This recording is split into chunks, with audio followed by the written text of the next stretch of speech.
Good morning, नमस्ते सभी को। मैं doctor Om Prakash Verma, BSc first year physics की क्लास में फिर से हाजिर हूँ। पिछली क्लास में अपन ने गुलाम बल के बारे में और विद्युत क्षेत्र की तीव्रता और विद्युत विभव में संबंध पढ़ा था। आज अपन स्थिर विद्युत क्षेत्र में किसी आवेश पर, किसी गतिशील आवेश पर किए गए कार्य का सूत्र अपन स्थापित करेंगे। दो चीजें इसमें है, एक तो है स्थिर विद्युत क्षेत्र और दूसरा है किया गया कार्य। स्थिर विद्युत क्षेत्र क्या होता है, इलेक्ट्रोस्टैटिक फील्ड क्या होता है कि किसी स्थिर आवेश के चारों ओर वह क्षेत्र जिसमें कोई दूसरा आवेश में अगर लेके आ रहा है तो वो रिपल्सिव या अट्रैक्टिव किसी भी प्रकार का फोर्स इसमें महसूस करता है, तो ये जो क्षेत्र है ये स्थिर विद्युत क्षेत्र कहलाता है। स्थिर विद्युत क्षेत्र में जो आवेश है वो पॉइंट लाइक होना चाहिए और स्थिर होना चाहिए।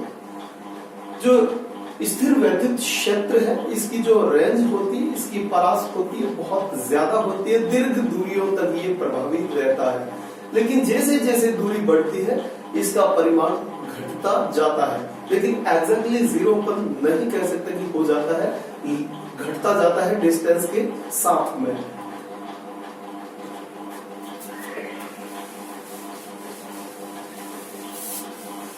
सेकंड चीज है वो है वर्क डन कार्य। कार्य क्या होता है, बल गुणा विस्थापन, फोर्स इनटू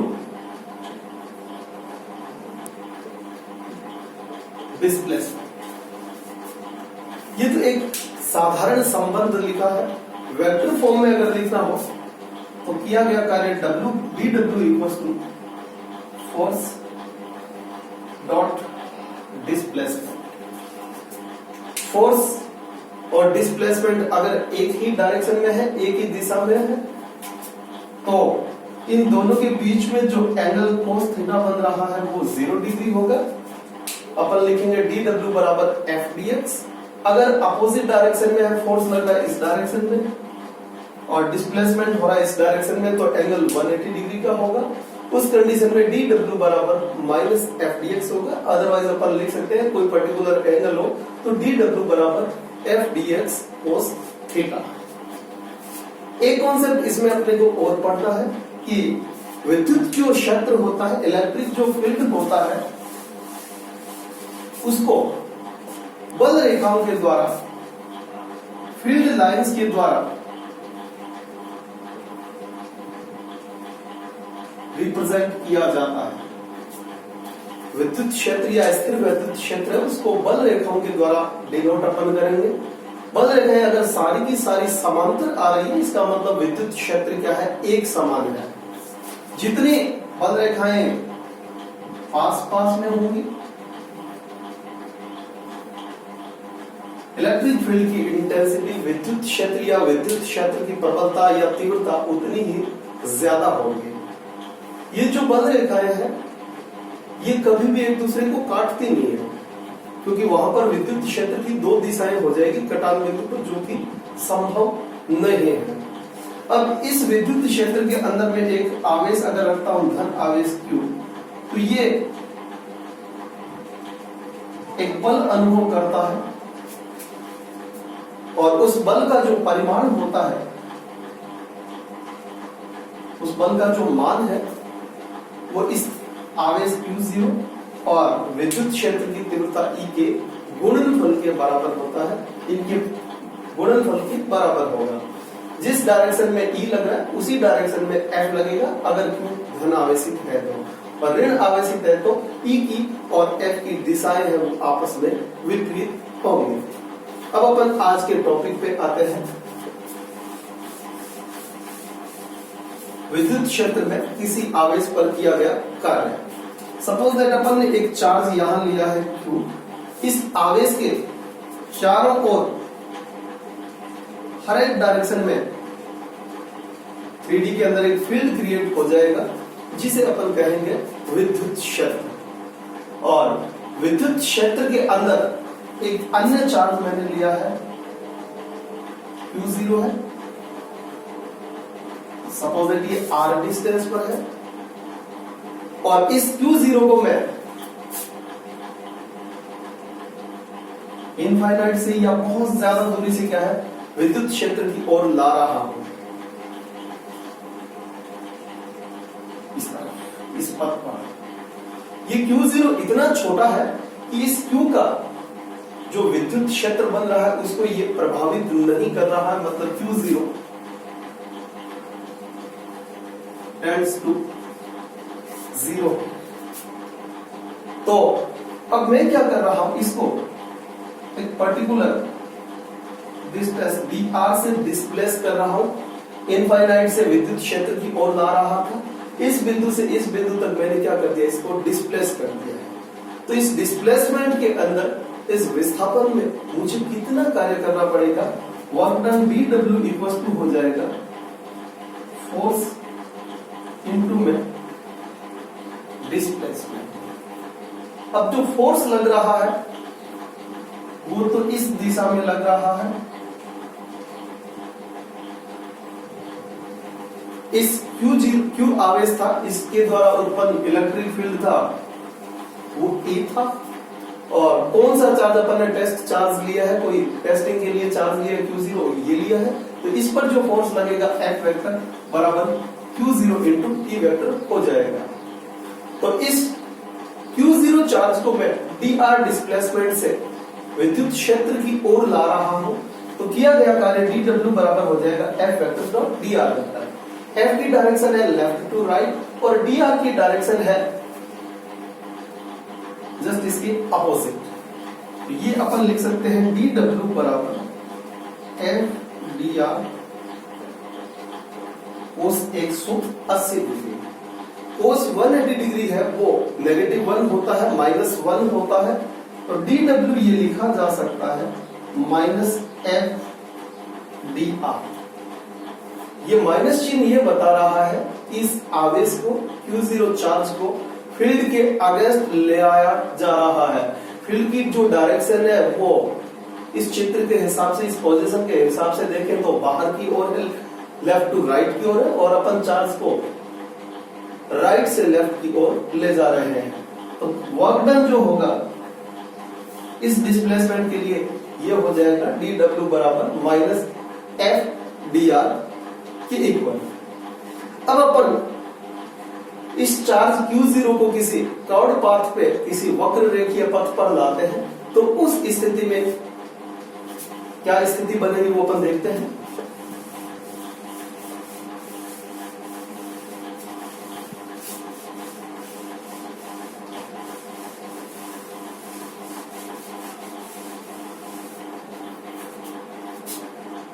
ये अपन ने लिया है कि इलेक्ट्रिक फील्ड है और ये अपना पाथ ए बी है। अपन ने अज्यूम किया एक पथ ए बी है, ए बिंदु से बी बिंदु तक मैं किसी चार्ज Q0 को ले जा रहा हूं। तो अपन क्या कर सकते हैं, ए से बी के पूरे पथ को छोटे छोटे टुकड़ों में, छोटे छोटे अल्पांशों में ले सकते हैं। अपन ने एक छोटा सा अल्पांश लिया है dl है। तो इस चार्ज को, Q0 चार्ज को A से B तक लाने में जो वर्क डन होगा वो हो जाएगा अपने पास में माइनस, अभी अपन ने निकाला था F dl के इक्वल F dl के तुल्य वर्क डन हो जाएगा। या अपन लिख सकते हैं F vector dot dl vector भी अपन इसको क्या है लिख सकते हैं। F जो होता है वो है Q0 इंटू E के बराबर। तो दूसरे शब्दों में अपन डी डब्ल्यू को ये भी लिख सकते हैं, D W equal to 1/q0 E vector dot dl vector. और कहां से कहां तक है? ये a से b तक है, और मैं पूरे पथ a से b तक किए गए कार्य की गणना करूं तो मुझे क्या करना पड़ेगा? इसका इंटीग्रेशन करना पड़ेगा a से b तक। ये a से b तक q0 आवेश को लाने में किया गया कार्य होगा।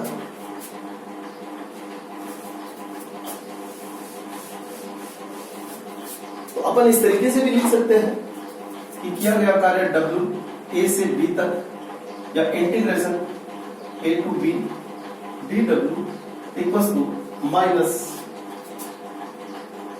f dot dl vector a से b तक। या इसको ये लिखा जा सकता है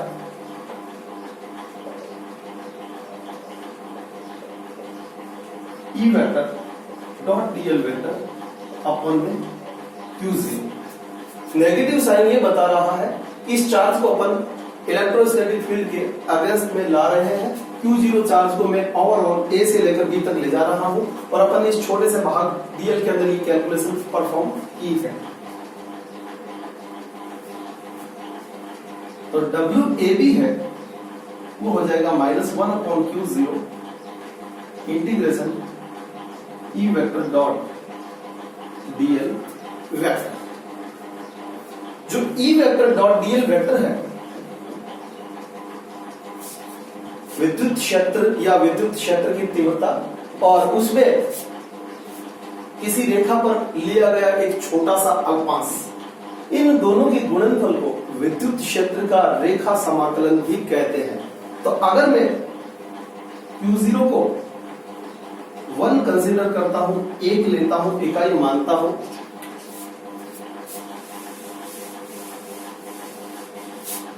तो जो WAB है वो हो जाएगा minus E vector dot dl vector a से b तक। a से b तक ले जाने में, किसी आवेश को ले जाने में किया गया कार्य क्या होगा? माइनस ई वेक्टर डॉट dl वेक्टर के इंटीग्रेशन के इक्वल होगा, जो कहां से कहां तक होगा? जो पूरे पथ की लंबाई के बराबर होगा। और जो E vector dot dl vector है इसको अपन इलेक्ट्रिक फील्ड का लाइन इंटीग्रल भी कहते हैं, विद्युत क्षेत्र का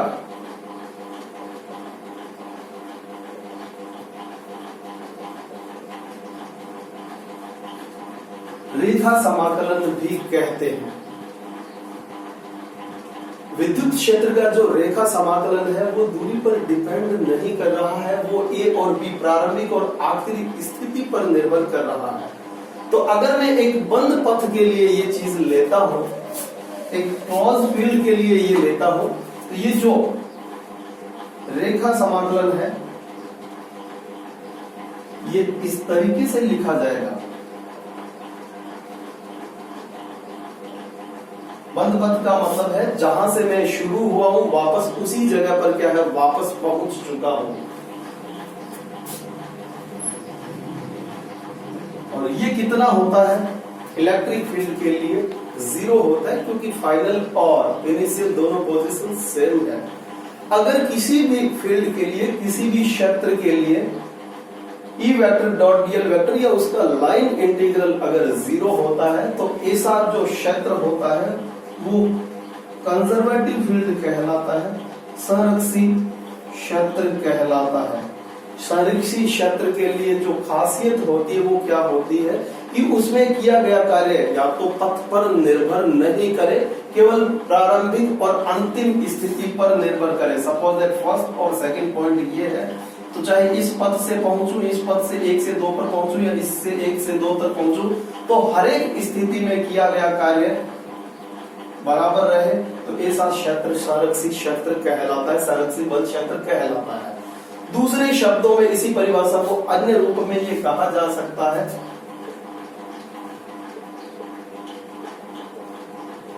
ये W1 है 1 से 2 तक और 2 से 1 में जा रहा हूं, तो ये मान लिया मैंने कोई W2 है 1 से 2 के लिए और अपोजिट डायरेक्शन है, इसलिए मैंने सपोज दैट इसको मैंने W2 लिख दिया। तो अब इसको मैं इस तरीके से अगर इसका साइन चेंज करता हूं तो इसको मैं -W2 लिख सकता हूं। चूंकि W1 और W2 परिमाण में बराबर थे, इसलिए W1 -W2 कितना हो जाएगा, 0 हो जाएगा। तो एक पूरे बंद पथ के लिए किया गया कार्य कितना हो जाएगा, 0 हो जाएगा। तो ऐसा क्षेत्र क्या कहलाएगा, अपने कंजर्वेटिव फील्ड कहलाएगा, संरक्षित बल क्षेत्र कहलाएगा। तो अपन ये कह सकते हैं कि जो विद्युत क्षेत्र होता है, इलेक्ट्रिक फील्ड जो होता है, वो एक क्या होता है, कंजर्वेटिव फील्ड होता है। उसके द्वारा उत्पन्न क्षेत्र या किसी चार्ज के द्वारा उत्पन्न विद्युत क्षेत्र है, वो एक संरक्षित क्षेत्र होता है। अब एक छोटे से प्रॉब्लम इसमें अपन लेते हैं।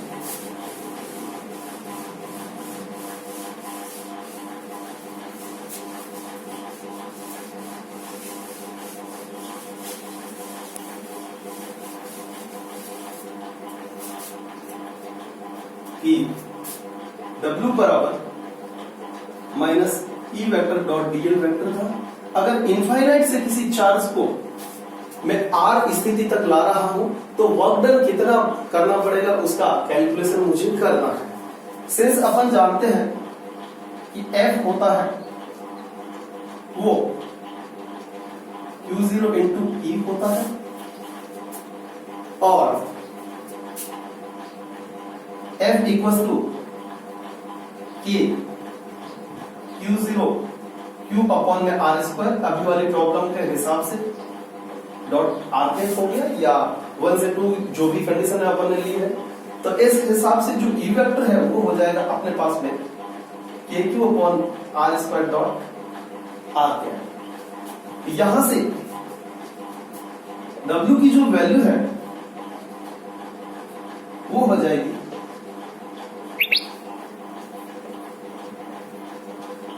इसके इक्वल, और जो R कैप डॉट dr होता है ये हो जाएगा A B cos थीटा। यहां पर थीटा की वैल्यू 0 है, तो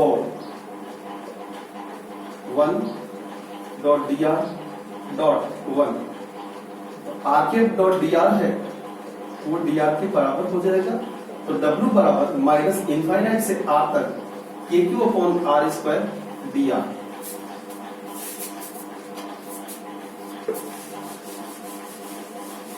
ये अभी जो अपन प्रॉब्लम ले रहे हैं उसमें टेस्ट चार्ज को यूनिट माना गया है, एकांक आवेश को विद्युत क्षेत्र में अनंत से R तक लाने के लिए किया गया कार्य है वो अपन निकाल रहे हैं। तो W बराबर हो जाएगा अपने पास में KQ अब बाहर आ जाएगा और R की घात -2 dr इनफाइनाइट से R तक। ये इंटीग्रेशन हो जाएगा अपने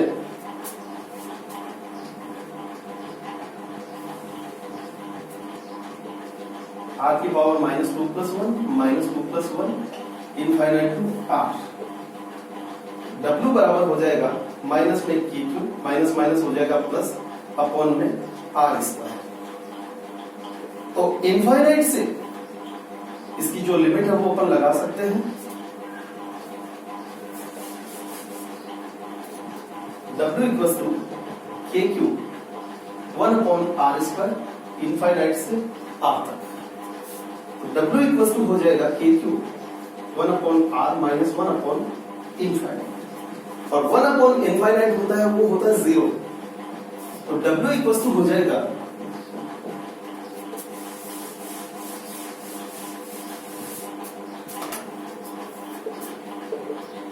KQ अपॉन में R। तो इनफाइनाइट से किसी यूनिट चार्ज को, किसी एकांक परीक्षण आवेश को विद्युत क्षेत्र में लाने के लिए जो वर्क डन होगा, किया गया कार्य होगा, वो KQ बटे में R के इक्वल होगा। और इस Q चार्ज के कारण इलेक्ट्रिक फील्ड जो क्रिएट हो रहा है वो माना गया है, और परीक्षण आवेश Q0 है उसको यूनिट लिया गया है। धन्यवाद।